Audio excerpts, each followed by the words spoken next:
The SCP Foundation keeps monsters, anomalies, and even worse things locked. We are the Global Occult Coalition. We work towards our five-fold goal of education, destruction, protection, concealment, survival. We are going to expose those maniacs and their experiments, and we are going to rid the world of threats to our society, our life, and even our existence. I am exposing myself with these recordings, so I will say anonymous, in order for you to know the truth. I am by Rostris Anonimo. We are the GOC, and you are about to know.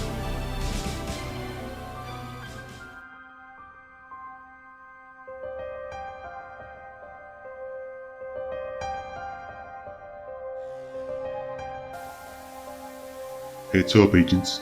The confidential documents I am about to uncover contain very sensitive information about a brutally dangerous anomaly. This anomaly clearly exemplifies why we at the GOC do what we do. The SCP Foundation is overconfident and claims to be able to keep monstrosities such as this one locked and secure. But as we are about to see, many lives could have been saved by eliminating this aberration definitely on time. Item number SCP-096. Object Class Utility. Special Containment Procedures. SCP-096 is to be contained in itself, a 5 cubic meters airtight steel cube at all times. There are to be absolutely no video surveillance or optical tools of any kind inside SCP-096 cell. Security personnel will use pre-installed pressure sensors and laser detectors to ensure SCP-096 presence inside the cell. Any and all photos, video, or recordings of SCP-096 likeness are strictly forbidden without approval from Dr. and O5. Description: SCP-096 is a humanoid creature measuring approximately 2.38 meters in height. Subject shows very little muscle mass, with preliminary analysis of body mass suggesting mild malnutrition. Arms are grossly out of proportion with the rest of the subject's body, with an approximate length of 1.5 meters each. Skin is mostly devoid of pigmentation, with no sign of any body hair. SCP-096 jaw can open to 4 times the norm of an average human. Other facial features remain similar to an average human, with the exception of the eyes, which are also devoid of pigmentation. It is not yet known whether SCP-096 is blind or not. It shows no signs of any higher brain functions, and is not considered to be sapient. SCP-096 is normally extremely docile, with pressure sensors inside its cell indicating it spends most of the day pacing by the eastern wall. However, when someone views SCP-096's face, whether it be directly, via video recording, or even a photograph, it will enter a stage of considerable emotional distress. SCP-096 will cover its face with its hands and begin screaming, crying, and babbling incoherently. Approximately 1 to 2 minutes after the first viewing, SCP-096 will begin running to the person who viewed its face, who will from this point on be referred to as SCP-096-1. Documented speeds have varied from 35 km per hour to km per hour, and seem to depend on distance from SCP-096-1. At this point, no known material or method can impede SCP-096's progress. The actual position of SCP-096-1 does not seem to affect SCP-096's response. It seems to have an innate sense of SCP-096-1's location. Note: this reaction does not occur when viewing artistic depictions. See document 96-1. Upon arriving at SCP-096-1 location, SCP-096 will proceed to kill and SCP-096-1. 100% of the cases have left no traces of SCP-096-1. SCP-096 will then sit down for several minutes before regaining its composure and becoming docile once again. It will then attempt to make its way back to its natural habitat. Due to the possibility of a mass chain reaction, including breach of Foundation secrecy and large civilian loss of life, retrieval of subject should be considered alpha priority. Doctor has also petitioned for immediate termination of SCP-96.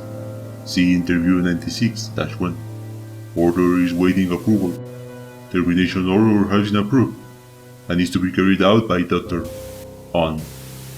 See Incident 96-1-8. Audio log from Interview 96-1. Interviewer, Doctor. Interviewed, Captain. Former Commander of Retrieval Team Zulu 9-8. Retrieval Incident Number 96-1-8. Begin log. Time. Research area. It always sucks to get initial retrieval duty. You have no idea what the damn thing is capable of besides what jacked up information the field teachers can scrap up, and you're lucky if they even tell you the whole story. They told us to bag and tag, didn't tell us about not looking at the damn thing. Could you describe the mission, please? Yeah, sorry. We had 2 choppers, one with my team and one on backup with Zulu 9B and Doctor. We spotted the target 2 clicks north of our patrol pad. I'm guessing he wasn't facing our direction, else he would have taken us out, then enter. Your report says SCP-96 didn't react to the cold. It was minus degrees Celsius. Actually, it was minus. And yes, it was butt naked and didn't so much as shiver. Anyway, we landed, approached the target, and Corporal got ready to bag it. That's when Doctor called. I turned to answer it, and that's what saved me. The target must have turned and my whole squad saw it. That's when SCP-96 entered an agitated emotional state? Yep.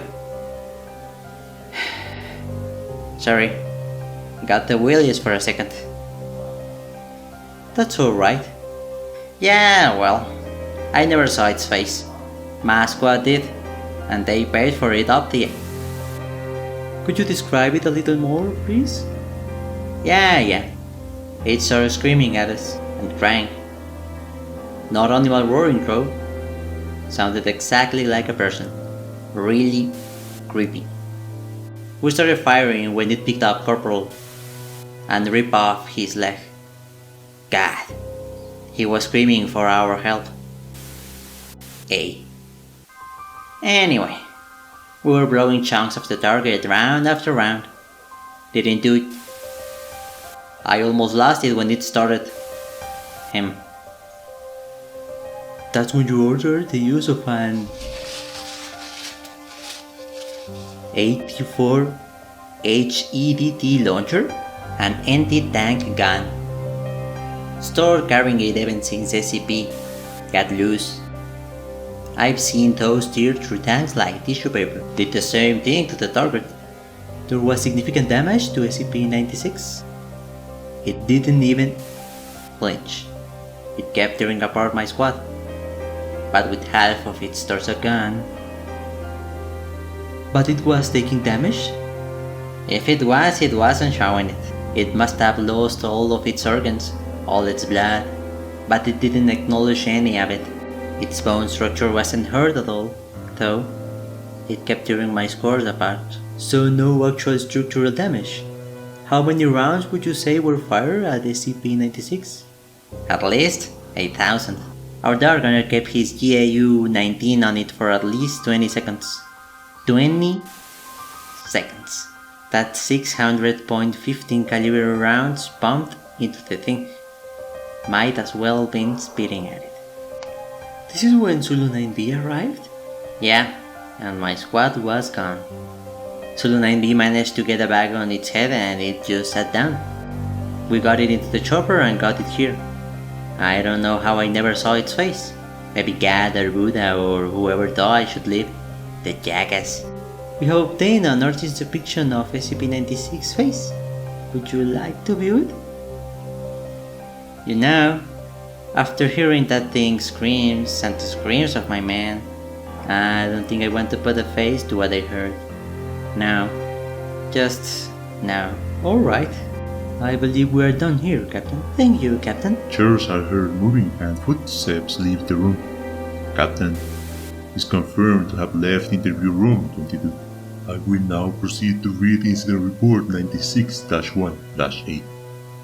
The crude events are told as Foundation personnel is interviewing the Foundation's main scientific expert of SCP-96. Your discretion is advised. Incident 96-1-8. So, containment has been attained? Yes, Doctor. Let me see the security footage. Begin log. A large steel cube is shown in the middle of a research lab, which is teeming with a dozen or so researchers. In view of the camera is a control booth, displaying readings from the various sensors inside the cube. Fast forward 1 minute, 32 seconds. The control booth operator leans forward, alerted to the various readings on the sensors. Approximately 5 seconds later, a steel wall on the containment cube receives a sizable dent. Bending outward, the dent becomes larger before breaking. SCP-96 is seen bending the steel away, frantically trying to escape. Emergency blades drop on the cube as a containment breach is sounded. The security tape has SCP-96 face blurred out as per containment protocol. 2 security teams enter the room as SCP-96 breaks out of containment. Live rounds and tranquilizer darts are fired to no visible effect. Approximately 90% of researchers and security personnel have directly viewed SCP-96's face, and a code Lima is declared. The room and surrounding areas are sealed and flushed with glass nerve agent. Approximately 2 minutes later, SCP-96 reaches research site and travels kilometers per hour through the outside desert, traveling end log. Echo Romero was assigned to immediate containment breach. When we realized just how big a breach we were dealing with, we were completely overwhelmed. Funny, how even the best and brightest minds in the world can be so unprepared. So you are saying it is your fault? Absolutely not. This was a new discovery in SCP-96's behavior. We had no way to know, and we were lucky it did not turn into an escape. Begin log. Helm cam footage from ER-1. Footage from inside an UH-60 shows SCP-96 on the desert floor, moving at considerable speed. This is Echo Romero actual. We have visual on the target. At not an increasing. ERA listens to the radio as orders, identified as coming from Dr. Dan, are relayed. SCP-96 can be seen slowly gaining speed. ER-A motions off camera. ER-3 appears, holding a modified XM500 anti-material rifle. 2 shots are fired. The first misses and the second hits SCP-96 in the lower leg. SCP-96 stumbles but recovers. Speed change is insignificant. Beat! No effect on target! ER-A motions to ER-3 again. ER-3 fires 3 more shots.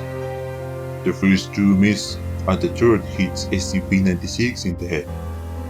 SCP-96 falls, skids, and rolls several times, reducing its speed minimal. SCP-96 rolls to its feet and continues on the bay. Camera pans up to see egg B-22 Ospreys belonging to MTF-1 flying overhead and past the helicopters on the same outbound vector as SCP-96. Camera cuts out. End log. Begin log. Video interview log 96-1-8. Dr. Alexei appears very calm, determined, and answers all questions slowly and deliberately. Where were you exactly at the time of the breach? On break, getting a cup of coffee. It was pure luck I wasn't caught in the containment area. Describe your actions directly after the containment breach. I sent Echo Romero after SCP-096 and alerted Dr. Dan to the situation. We then set up the task of locating SCP-096-1. Once the general direction of SCP-096 was determined, I sent Mobile Task Force TO-1 ahead to evacuate civil population centers in SCP-96 path, all according to containment protocol. End log. Begin log. Video interview log 96-1-B. Dr. Daniel Dan sits patiently. On the table in front of him is what looks to be a set of modified night vision goggles. For the record, where were you exactly during SCP-96 containment breach? In the mountain range, trying to find more information on SCP-96 origins. It was a quick research expedition, so I left Dr. Alexei in charge of containment. He is competent enough, if a bit eager, and has proven himself in the past. This is all confirmed by the various related paperwork, so don't go thinking it was just for the record, Doctor. Now, knowing that SCP-96 is immune to all known forms of damage while in an enraged state, why would you order the sniper attacks? Why not? If there was a chance to slow down SCP-96 and give MTF-TO-1 more time, then we had to try it. I put ER in no danger, and the choppers were in danger of being outrun anyway. Honestly, ER could do little else to help or harm the situation. I see. Now, could you explain this? Interviewer motions to the goggles lying on the table. Yes, it's Project Scramble, an eyepiece we assigned to ER and MTF-TO-1, designed by Dr. Alexei and myself, specifically to deal with SCP-96. It carries a small microprocessor which constantly analyzes the viewing field for the facial features of SCP-96. Facial recognition software inside instantly identifies them, scrambling the image into an unrecognizable mess before the light reaches the human eye. It is quite ingenious, really. And expensive. Very. Which is why it's such a shame it didn't work. End log. Begin log. Audio transcript between MTF-TO-1 and modified EG-3 Sentry AWACS, all signed Big Brother. Post procedure moving. Add. Waiting vector. Electronics online. Increasing altitude reached. Uploading program scrambled to all camera systems. Cameras online. Big Brother is now watching. What outbound vector is the target currently heading? Target is currently westbound, traveling on... Yeah, he's on the I-40. I think he just flipped a semi. Outbound vector is... Debris is by... Next town on this vector is... I'd say a couple hundred kilometers. MTF, we're suggesting Echo Romero begin evacuating the I-40. I don't know how many cars the target has wrecked. Hold on. That's a negative. Big Brother, ER is reporting that the target is outrunning her choppers. They can't get ahead of him. Then get them to stop the murderers on the other lane. I don't know how many people have seen this thing's face. End log. The first three elements of TO-1 succeeded in gathering the townsfolk in the first three towns without incident. SCP-96-1 was confirmed to not be in any of these when SCP-96 ran through each in turn without stopping. However, a video log of MTF-TO shows SCP-96-1 being identified in the town of and the ensuing incident. Show it? Begin log. Film cam footage from element 4 of MTF-TO-1 in the town of. Most of the townspeople are gathered in the square, all blindfold. Helicopters sweep the town. Indistinct orders are heard over loudspeakers from both the helicopters and ground personnel. The target is entering proximity zone. All units activate scramble gear and begin crowd control procedures. All civilians are not to move from their spot or remove their blindfolds. If you move or touch your blindfold, you will be shot. I repeat, All civilians are... Orders are drowned out by a loud shriek coming from the outside of the camera's view. Approximately 2 kilometers away, SCP-96 is seen to be coming over the crest of the hills. It tries to slow down on the descent but trips and tumbles down at high speed, crashing through several houses before regaining its footing almost without delay. Civilians are not to move! You will be shot! Several shots are heard, none of which are directed at SCP-96. SCP-96 stops for 1 second before running in the ground of downfall, throwing many aside and trampling more. More shots are heard as the crowd begins dispersing, the loudspeakers unintelligible under the vocalizations of SCP-96. SCP-96 locates SCP-96-1, a middle-aged man, and the camera views SCP-96 grabbing him before it is hit by a fleeing townsperson and is dislocated from the home. End log. Begin log. Video interview log 96-1-C. I was looking through SCP-96-1's house with my squad. Poor bastard was a semi-pro mountaineer. Took a trip to there. Apparently he took a snapshot of the landscape and just happened to catch SCP-96 in the ground. 4 pixels. 4 pixels. I doubt the guy even knew what he saw. He was probably just looking at the picture one day, noticed an off-color patch of snow, and went on with his day. How did you find it? Our scrambled gear picked it up right away. The lieutenant got the picture and took it down to the chopper before I even got to see it. By then the damn monster had taken down Big Brother and it had peeled open the Major's striker. All hell was breaking loose. So the scrambled gear was ineffective? Ineffective? The goddamn scramble were pieces of that killed the whole damn task force. No, only 3 people are alive besides me, all because some retarded egghead thought of a state-of-the-art countermeasure to SCP-96 hostile reaction. Those bloody idiots could have just put a bag over the target's head and be done with it, but no, we had to use the state-of-the-art scramble. End log. Begin log. What did that call me? Dr. Dan pushes back from the table and begins standing up. I'll shove the goddamn son of a... What an egghead is after I bash open his... Interviewee begins shouting in kind person. 2 guards enter the room and push Dr. Dan back to his seat.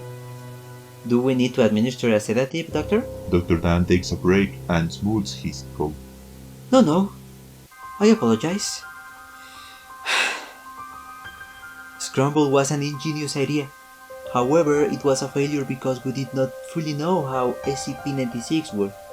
You see, as the chip inside Scramble picked up SCP-96's facial features, there was a split second of uninterrupted light flow to the retina.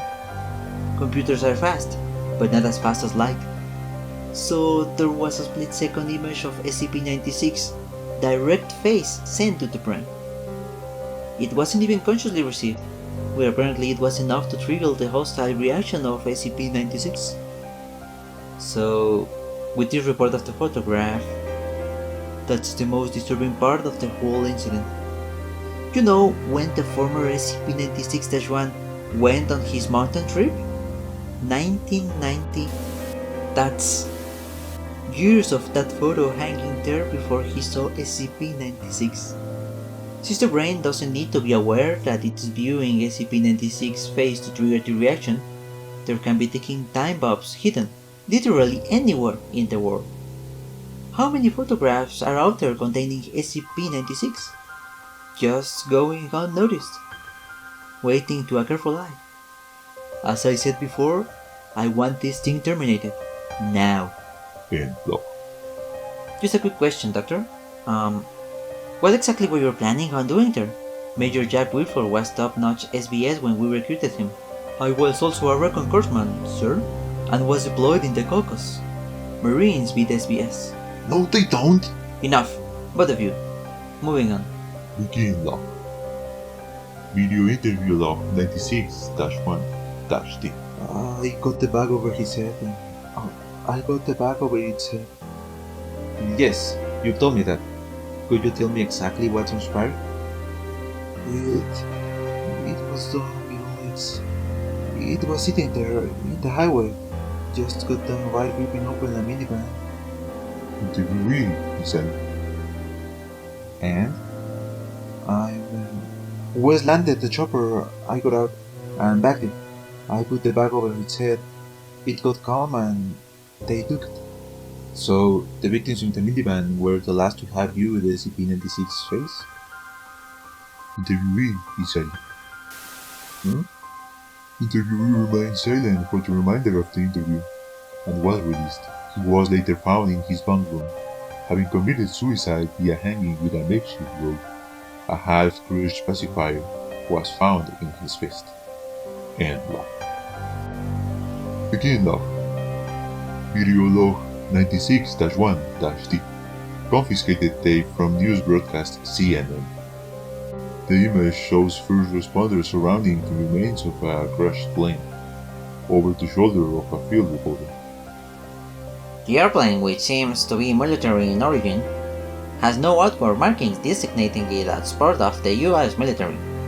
While the first responders look for a black box recording, it is thought by the police that the plane crashed due to a massive cabin breach in both the cockpit and fuselage. The reporter motions to a large hole in the side of the plane, which several firefighters are climbing inside. Paramedics have only found 3 bodies, which is odd for a plane apparently requiring a crew of around 20 men. Police have suggested The reporter is cut off as 3 super stallions are shown hovering overhead, 2 of which land and begin unloading troops belonging to MTF Epsilon. Shoot off the camera! Shoot off the... And log. Begin log. So, are we finished here? one last question, Doctor, or statement, as it seems. We find it interesting that there was no break room at research site or coffee. Interviewee remains silent. We think it would be best if you begin to talk. Remainder of video interview log 96-1-8. Read that. End log. I don't see what this has to do with me. There is no reason to play dumb, Doctor. He just told us everything. Well then, I guess there's no use for feigning anything, is there? Audio recording. All 5 here. Upon reviewing your testimony and available footage, and the confession of the late Dr. Alexei, it is the unanimous agreement of all 5 that you are to be terminated for your part in the gross breach of SCP-096. And I thought you would know the meaning of for the greater good. Do not try my patience, Doctor. Given the incident scope and potential, the O5 have approved your request for the termination of SCP-096. Given the lack of personnel with understanding of SCP-096, the termination will be entrusted to you, under heavy guard and the personal supervision of me. Your own termination will be scheduled at a later date. End log. That is horrible, Doctor. How could you know only it worked? There was only a matter of time until that happened in a major population center, and its fate spread over the world news. I can't kill SCP-096, but I've killed myself in the process. End log. Dear, it is because of creatures like this one that we need to destroy anomalies as soon as we can. There is no excuse for what the doctors did. The lives lost during the breach of SCP-096 will forever be on their conscience, but their crimes were a direct consequence of the lack of initiative from the SCP Foundation. Had they actively tried to destroy these monsters, as they should have, these horrible events may have never happened. But the heads of the Foundation keep working towards their inhuman agenda. No amount of knowledge gained from any anomaly is worth the potential risk of creatures like this one, or many others that we are yet to discover. Stay firm, agents. We at the GOC will fight to end these threats to our survival. Unlike the Foundation, we can safely say we are not ashamed of what we do. I am Briefest. We are the GOC. and you have been informed.